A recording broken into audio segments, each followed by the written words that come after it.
Good evening and welcome to News Watchin'. I'm Emily Hung. Our top story tonight, after breaking the attendance record in 2019 for a Division III football game, the biggest little game in the nation is back for another go. Our reporter Ethan Birch is in the Bronx with more. Ethan? Thanks, Emily, and you're right about that. In 2019, the 61st edition of the annual Cortaca-Jug football game was played over in East Rutherford in New Jersey at MetLife Stadium.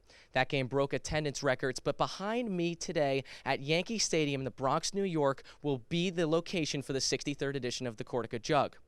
Now, for those unfamiliar with the Cortaca-Jug football game, or the game commonly referred to as the biggest little game in the nation, well, it's a Division III football game between Ithaca College and SUNY Cortland. These schools have shared a rivalry dating back to the 1900s. They have gone back-to-back sharing locations at their respective schools, with fans, alumni, and more decking out for the game.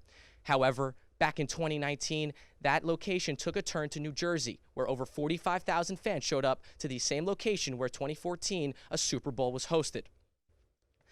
Now, announced on September 21st, earlier this month at the Peggy Ryan Williams Center at Ithaca College in a press conference, though in the words of the Vice President of Non-Baseball Operations for the New York Yankees, Mark Holtzman, it was the stunning success of the 2019 Cortaca-Jug game at the Meadowlands that inspired not only our organization, but me personally to officially extend today an invitation to Ithaca College and SUNY Cortland to play the 2022 rivalry match in our home in none other than the Bronx, New York. The home of the 27-time World Series champions, and Yankee Stadium have hosted major events in the past, specifically at Old Yankee Stadium.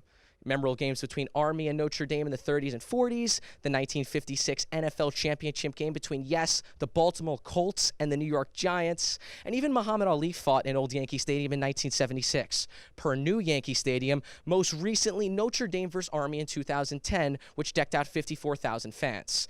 The cap will be a little bit less at Yankee Stadium for this time around, but the effort is to outdo the attendance from the Meadowlands. Holtzman also stated that trying to get College game day at the event is worth a shot. Now, the controversy lies along the fact that Ithaca College hasn't seen a game since 2017 on their own campus. 18 was at Cortland, 19 at the Meadowlands, 20 never happened due to COVID, and 21 will be this year on November 13th at SUNY Cortland. It leaves Ithaca College students on a little bittersweet of a note because they haven't been able to experience this event. Emily? So Ethan, where and when can the general public expect tickets to be on sale? For the students, it's going to be 5,000 tickets distributed to both schools, ranging around $25. For the general public, just a little bit different. 32,000 total tickets will be sold next fall, where tickets will price between $25 and 70 cents. Although it is a bittersweet note for Ithaca College students, it still will be a memorable event and something we may be able to talk about in Yankee Stadium history for the rest of our lives. Reporting with News Watchin' in the Bronx, New York, I'm Ethan Birch. Thanks, Ethan. I'm sure we will talk about this game plenty of times until November 2022 finally rolls around. Stay with us. We'll be giving you the latest updates. All right, yeah, Cortland.